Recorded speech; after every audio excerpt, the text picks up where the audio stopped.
So it is time to review episode 4 of The Mandalorian.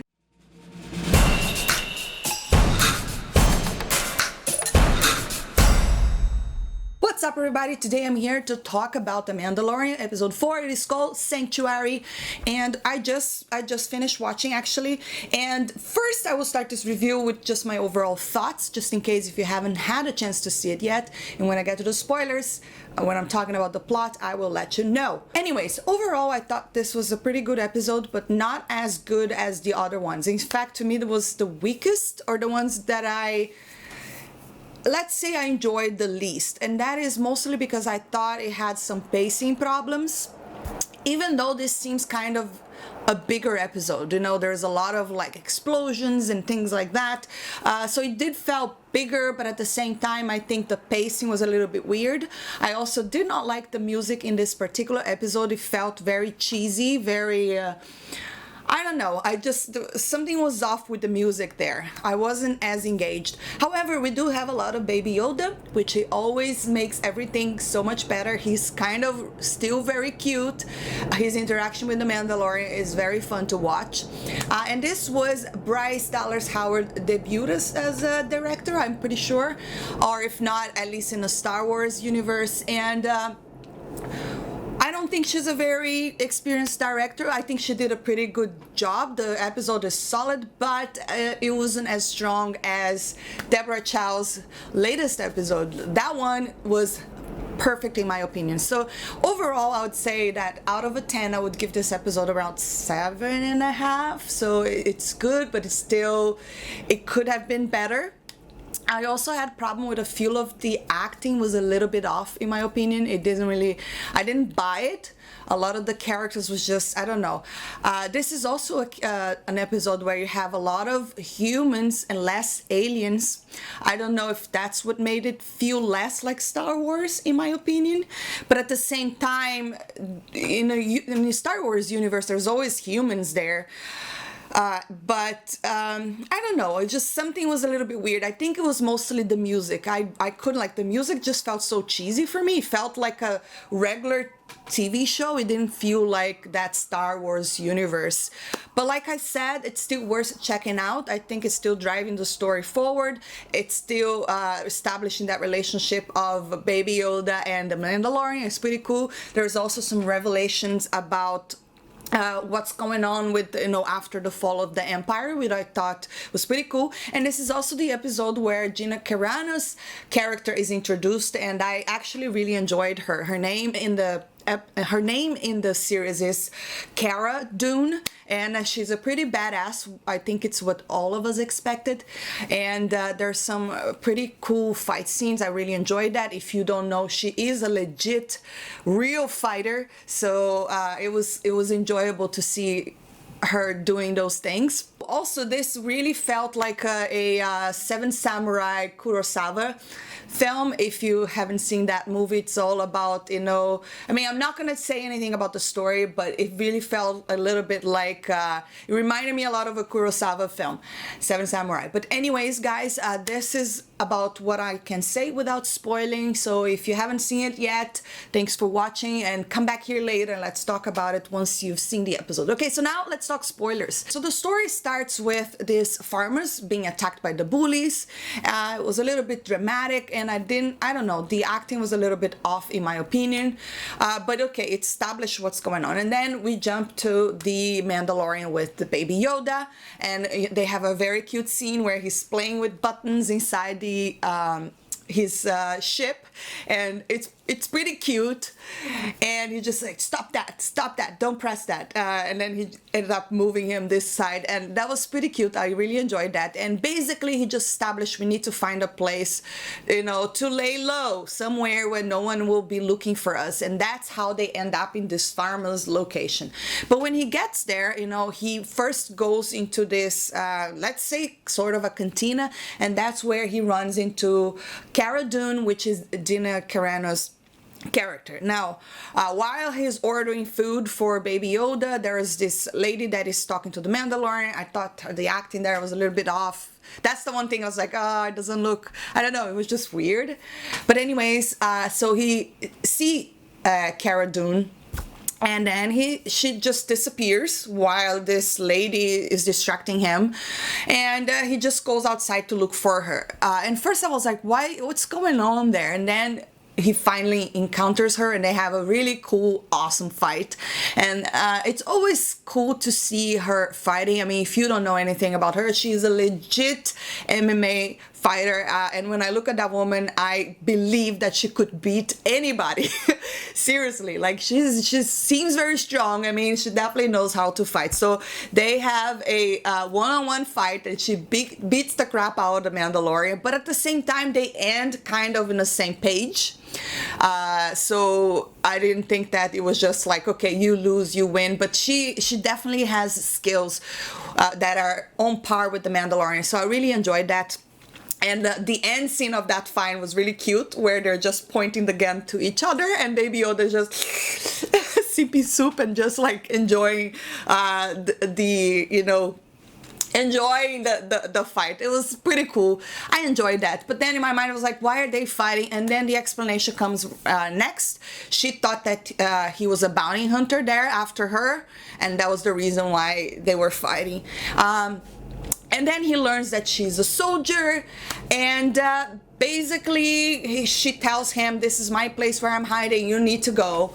And he says, okay, this place seems to be taken, and he goes back to his ship, and that's where these farmers approach the Mandalorian for help. They say, we can see that you're a Mandalorian, we've been bullied by these people, and we really need help.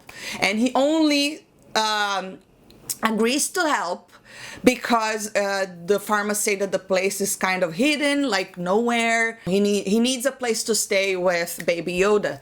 Yeah. So he agrees to get the job done, and then he goes to Cara and said, maybe you can come with me and we can do this together. And I could totally see those two fighting together. It was awesome to see that. So when they get to this farmer location, right, to this village, they have some cute scenes where the kids are all like in love with Baby Yoda, like, you know, not only the kids, I guess everybody, but especially the kids. So he is like, the kid is playing with the kids, like Baby Yoda playing with the other kids. That was pretty cute. And at the same time, the Mandalorian along with Cara go to find out about these bullies, let's call them bullies. But I have a little bit of a criticism, to be honest. These bullies, when I first saw them, which was kind of the very beginning, they look like orcs from the Lord of the Rings. So to me, that was I don't know if it's because I just saw the Lord of the Rings a couple of days ago, but at the same time I was like, I don't know, it really, even the sound that they make, it really felt like they came out of the Lord of the Rings. That was weird, because the aliens in the Star Wars universe tend to be very unique, and I just thought the design of those was not, you know, it really felt like an orc. It was not unique, let's put it that way. So they go over there, and then they find out that they have an ATST, which was pretty cool. And then they found out, okay, there's no way we can fight this, you know, this has to do with the Empire, we don't want anything to do with it. So they try to have the farmers move, you know, say we can't really fight these, we're only 2, and the farmer said, okay, no, we're 20 of us, we can all like learn to fight. And that was a little bit like kind of, how can I say, pretty predictable that they were gonna train the farmers. But I felt that the episode really lacked in pacing, because, you know, first and foremost, the sense of time is very weird, and there's no way that this farmer would just learn to fight in a span of a couple of days. So to me, that didn't make much sense. My brain could not really connect. So that was the one thing I didn't really like, because the farmers are like, we can fight. And then we have a few scenes where it appears that they are being trained, and they're also setting up these traps. And I was like, I don't really buy it. I mean, this is the kind of stuff that would take much longer. So I didn't really like the direction there. But anyways, they decide, they go fight these rebels, right, these bullies, and they lure them back to the farmers. Their biggest obstacle is they have to take down the ATST, because, you know, obviously they can do a lot of damage, you know, they look like, it was awesome to see that. So that fight scene and the action scenes, I think all of that was good. I really enjoyed how he worked pretty kind of like a partner with Cara Dune's character, and that I thought it was pretty cool. To me, in order to get to that point where they're fighting these rebels and try to get rid of them, which eventually they do, it just felt a little premature. I didn't really believe that these farmers would be ready to fight these people so soon. The other criticism I had, I thought a lot of these farmers, they were not very good actors. They felt a little wooden, in my opinion. I don't know, there's a couple of things I didn't believe, but there is kind of a love interest of the Mandalorian and the widow, which is the same lady that we see at the very beginning as well with the kid. She's also in the trailer. And I didn't mind that. I thought that would be a nice thought left in the air, that maybe perhaps that would be how the Mandalorian series ends. Perhaps he will settle down someday in the future. I thought that was kind of cool. I have no problem with that. But yes, she seemed to really be drawn to him. She likes him. She wants to see him without the helmet. I was like, please don't take the helmet, not yet. Perhaps in the last episode they might reveal his face, but I don't think right now. It's very cool, the mystery. And she's asking him about the helmet, and well, he tells her he had never taken it off in front of everybody else ever since he was basically a kid when the Mandalorians took him in, and that was kind of interesting. Another thing that was very interesting we learned in this episode is the fact that he eats alone, so he can only take the helmet off, which he does when he's by himself. So he cannot do that in front of anybody else. Otherwise, according to their code, if he takes it off in front of somebody else, he can never put it back on. So that was pretty interesting. I enjoyed that. And towards the end, the Mandalorian believes that the best place for the Baby Yoda to be would be at this farmer location. He's just going to move on. However, towards the end, we have a bounty hunter over there. He found Baby Yoda, and he's almost killed. And Cara Dune is the one. I mean, I think she was pretty awesome.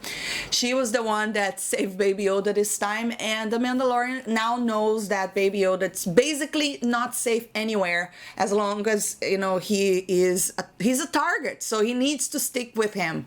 He needs to stay, which is good. That's what we want to see. I don't want to see him being separated from Baby Yoda. So he unfortunately tells all the farmers and everyone, we have to go. The kids are crying because Baby Yoda is leaving, and he had so many cute scenes. You know, there was a lot of like him playing with things, him trying to eat a frog again, and the kids are like, ew, and then he spit it out. Like, Baby Yoda is really cute, really, really cute. So I think it's really something that everyone is already in love with this character, and he had a lot of screen time, and I was happy with that. I just want to see more interactions between Baby Yoda and Mandalorian and the Force. I want to see him exploring the Force a little bit more. I was actually expecting he was going to do this episode, but he didn't. So then at the very end, he needs to leave with Baby Yoda because he's not safe. Of course, even if he's there, he will probably bring harm to the farmers as well, because, you know, people are gonna go there, try to kill him. But anyways, those are my thoughts on episode 4. You should definitely check it out. Let me know in the comments below, did you enjoy this episode? Did you see the Kurosawa 7 Samurai references there? Because seriously, it was basically the same story, but instead of having 7 samurai, we just have 2 people fighting these bullies. It's kind of on a smaller scale. But anyways, I'd love to hear your thoughts. If you enjoyed this video, don't forget to hit that thumbs up, subscribe for more, and I'll see you next time.